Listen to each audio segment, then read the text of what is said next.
So hi guys, hello everyone, this is गर्मा गोल MSc gold medallist और आज मैं आपको बताने वाली हूँ step by step detailed process कैसे आप खुद से काउंसलिंग लगा सकते हैं नीट 2025 की। अगर आपने ये वीडियो पूरी एंड तक देख ली और अच्छे से समझ ली तो आपके लिए प्रोसेस बहुत आसान होने वाला है और टेक्निकली आपको बहुत लोगों की हेल्प की जरूरत नहीं होगी, आप खुद से कर सकते हैं। बट फिर भी अगर आपको हेल्प की जरूरत है और आपको लगता है कि मैम 300 नंबर पे क्या मिलेगा क्या नहीं मिलेगा, थोड़ी सी हेल्प कर दीजिए, तो we are always with you. तो बेटा ये है हमारा कॉन्टैक्ट नंबर जिस पे आप कॉल कर सकते हैं, ठीक है। इस पे private, MBBS, college, government, bank सब कुछ आपको मिलेगा, आप इस पे कॉल कर सकते हैं, ठीक है। ये मेरा टेलीग्राम है जिसे आप ज्वाइन कर सकते हैं फॉर ऑल द नोटिफिकेशन। अब आइए प्रोसेस को आराम से समझते हैं, ठीक है। आज इस वीडियो में सिर्फ हम समझेंगे एमबीबीएस और बीडीएस की काउंसलिंग के बारे में।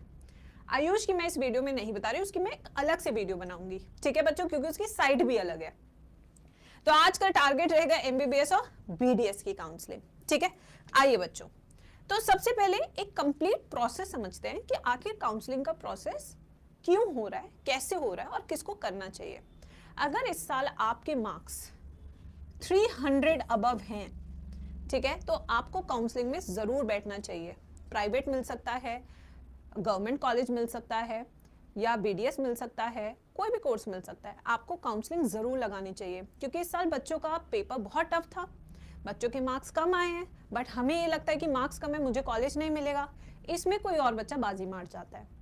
तो अगर आज तक आपने काउंसलिंग नहीं लगाई है तो इस साल आप लगाइए, देखना आपको पॉजिटिव रिजल्ट जरूर मिलेगा।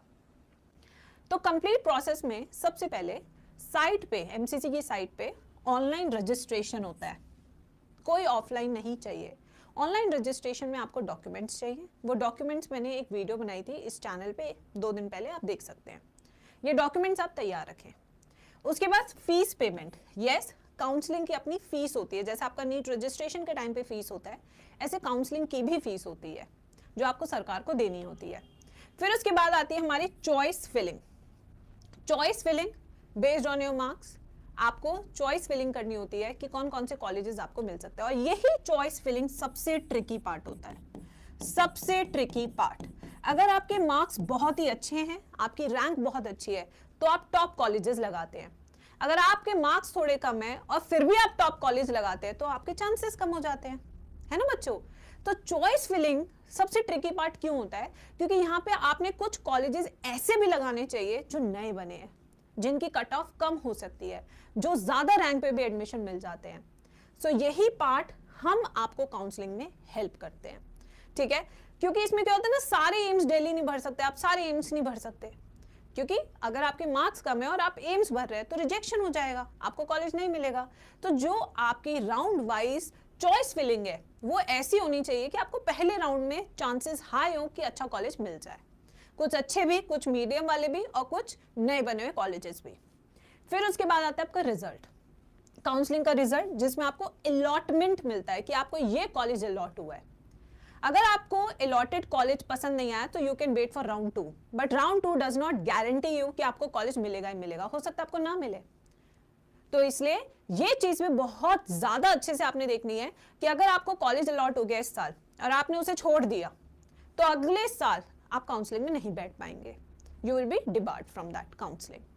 फिर है कॉलेज अलॉटमेंट एंड कंफर्मेशन। जो कॉलेज आपको अलॉट हुआ है साइट पे, अगर आपको बिल्कुल सही लग रहा है और आपको लग रहा है this is my dream medical college where I can go ahead and do my MBBS और BDS, then you can download the confirmation page और अलॉटमेंट लेटर, ठीक है। तो मैं ये कहूंगी ये वाला पार्ट एंड ये वाला पार्ट जो बच्चे एक मीडियम स्कोर पे, उनके लिए सबसे ट्रिकी होता है। जिनके मार्क्स सुपर हाई हैं, जिनकी रैंक की टॉप 100 में है या टॉप 1000 में, उनके लिए कभी ट्रिकी नहीं होता। क्यों? क्योंकि उनको पता है अच्छा कॉलेज मिल जाएगा। ट्रिकी उनके लिए जो 550 पे अटके हैं, जो 575 पे अटके हैं, उनकी choice filling should be the best one, ठीक है। फिर आते हैं next 2 types of NEET counselling.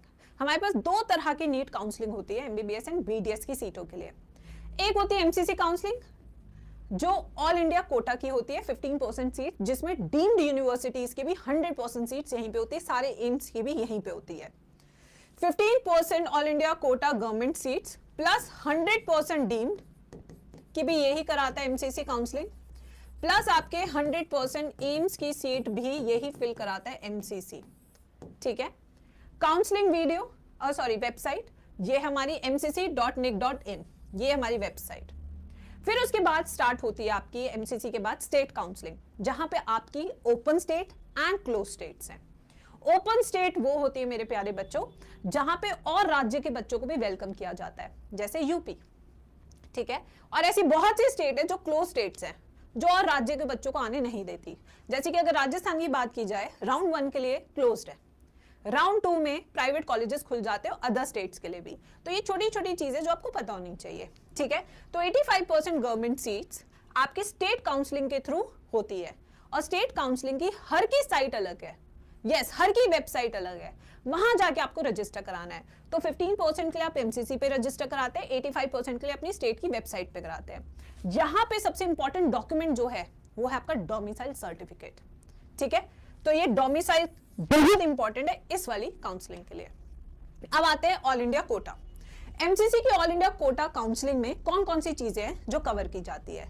सारे एम्स, डीयू कोटा, सारे जिपमर, एएफएमसी की भी यही काउंसलिंग कराता है, एजिक कोटा की भी यहीं पे काउंसलिंग होती है। एजिक का कार्ड कैसे बनाना है उसका फॉर्म आउट हो चुका था, ये भी वीडियो मैंने पूरी इस चैनल पे बना रखी है। एजिक पहचान पत्र बनता है इन बच्चों का। 2 आईपीयू सेंट्रल कॉलेजेस हैं, वीएमएमसी एंड एबीवी, जिसकी यही कराता है काउंसलिंग, ठीक है। गवर्नमेंट कॉलेज, सारे इंडिया के government college irrespective of the state, deemed university 100% counselling यही होगी। और सेंट्रल में बीएचयू की 100% सीट एमसीसी फिल कराता है, एएमयू की भी, डीयू में मैमसी की भी, यूसीएमएस लेडी हार्डिंग 15 + 85%, ठीक है। अब आते हैं next, MCC all India counselling में बीएससी नर्सिंग और बीडीएस। बीएससी नर्सिंग में सेंट्रल यूनिवर्सिटीज की काउंसलिंग ये कराता है, ठीक है, बट आपकी स्टेट कॉलेजेस की कराता है फॉर बीएससी नर्सिंग, ठीक है बच्चों, सिर्फ सेंट्रल की, जैसे बीएचयू, ठीक है। अब आते हैं counselling fees. Registration non refundable होती है, सिक्योरिटीज रिफंडेबल। 2 तरह का पैसा आपको चाहिए, एक रजिस्ट्रेशन के टाइम का, जैसे नीट का रजिस्ट्रेशन फॉर्म था, ऐसे काउंसलिंग का रजिस्ट्रेशन फॉर्म है, वो पैसा रिफंडेबल नहीं है। बट अगर आपने कोई कॉलेज सिक्योरिटी करी है और आपको एडमिशन नहीं लेना, दैट इज रिफंडेबल। तो यहाँ पे 1000 फॉर जनरल एंड ईडब्ल्यूएस है, एंड 500 फॉर रिजर्व, जिसमें आपका ओबीसी भी आ जाएगा, एससी एसटी। डीम्ड कॉलेजेस का रजिस्ट्रेशन 5000 का होता है। बहुत अच्छे अच्छे डीम्ड कॉलेजेस है, डीवाई पाटिल हो गया आपका, ये मणिपाल हो गया, सब डीम्ड यूनिवर्सिटीज है, ठीक है। तो डीम्ड का महंगा होता है। तो डीम्ड प्लस गवर्नमेंट अगर आपको दोनों करने हैं कि मैं गवर्नमेंट भी करूं और डीम्ड भी करूं, तभी आपका रजिस्ट्रेशन फीस 5000 आएगा। यहाँ पे सिक्योरिटी रिफंडेबल होती है, 10,000 सिक्योरिटी अमाउंट है जनरल ईडब्ल्यूएस का, और 5,000 है फॉर रिजर्व, ठीक है। डीम्ड का जो सिक्योरिटी अमाउंट है वो 2 लाख रुपए है। डीम्ड प्लस गवर्नमेंट का 2 लाख है सिक्योरिटी अमाउंट, ठीक है बच्चों। तो अगर आप डीम्ड को फोकस कर रहे हैं तो थोड़ा सा आपका अमाउंट अभी से रखना पड़ेगा अपने अकाउंट में। Step of NEET counselling, registration payment आपने कर दी, seat matrix very important, specially in state में। आपको देखो इसमें बेटा सारे नेम ऑफ द कॉलेजेस पता होने चाहिए, नेम ऑफ द कॉलेज, ठीक है, प्लस आपको उसके सीट्स, अगर आप जनरल से तो कितनी सीट्स है, ये सब चीजें पता होनी चाहिए। अगर आपको हेल्प चाहिए, do call us on our number. Choice filling and locking, very tricky step, only for दोस्त जिनके मार्क्स अटके हुए हैं, जिनके बहुत अच्छे मार्क्स, बहुत अच्छी रैंक है, easiest for them. Seat allotment result and institute reporting, जिसमें आपको ओरिजिनल डॉक्यूमेंट्स ले जाने होते हैं जो आपके कॉलेज में सबमिट हो जाएंगे, ठीक है। फिर उसके बाद इस तरीके की वेबसाइट है जो खुलेगी mcc.nic.in, ऐसे आपको दिख रही होगी। जब खुलेगी इसी चैनल पे आपको नोटिफिकेशन में दे दूंगी, इसलिए चैनल को सब्सक्राइब कर ले। तो राउंड 1 ऐसा दिखेगा, रजिस्ट्रेशन, फिर फीस पेमेंट, फिर चॉइस फिलिंग। एक एक स्टेप बेटा, चॉइस फिलिंग बहुत ध्यान से करनी है, बार बार बोल रही हूं।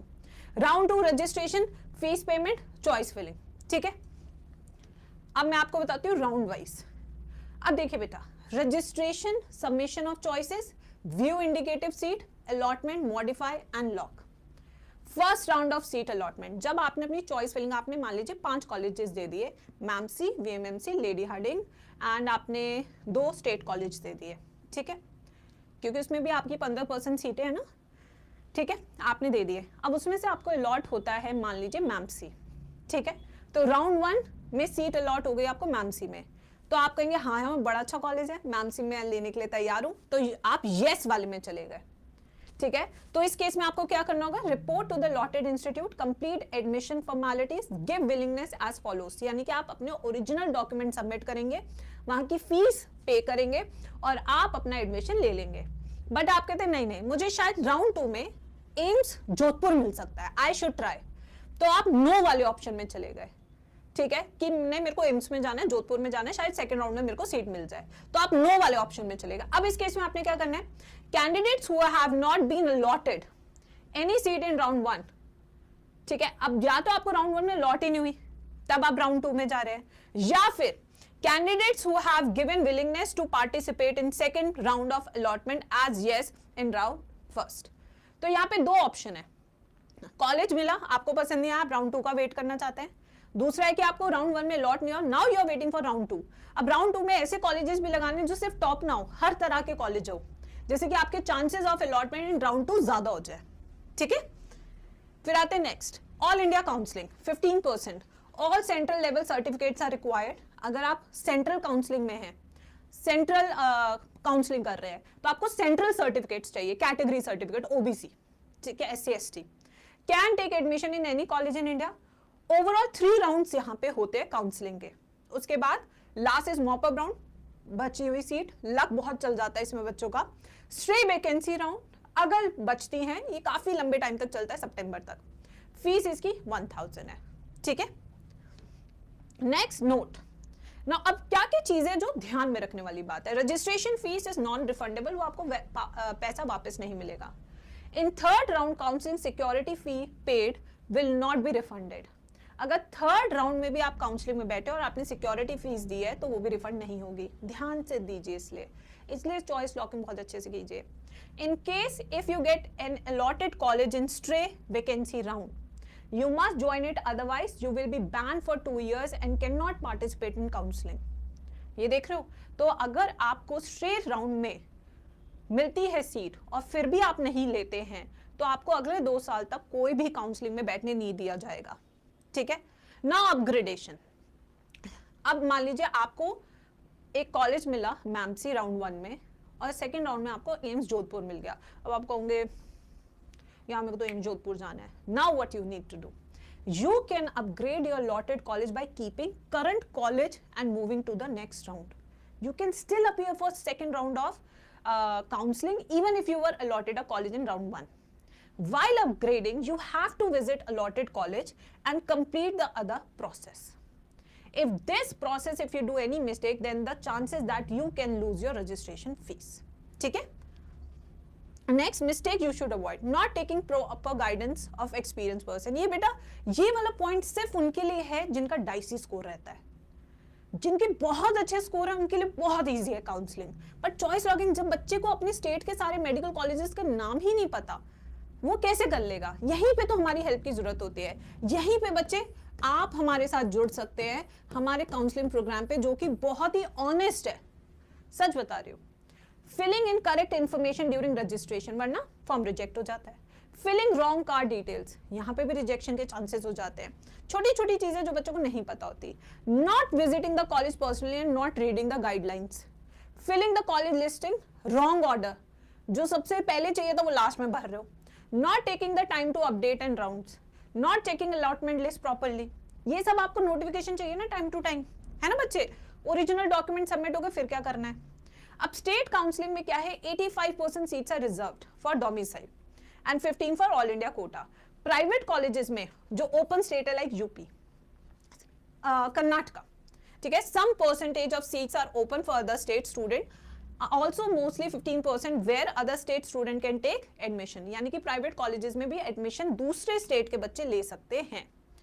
We can't take admission in private college in closed states. अब क्लोज स्टेट कौन कौन से, जहां पे आप प्राइवेट कॉलेज में एडमिशन ले ही नहीं सकते, सिर्फ वहीं के राज्य के बच्चे ले सकते हैं। वो है महाराष्ट्र, गुजरात, जम्मू कश्मीर, मध्य प्रदेश, पंजाब, उड़ीसा। अब यहाँ देखो मध्य प्रदेश का आगे क्या लिखा है, ओपन फ्रॉम राउंड 2।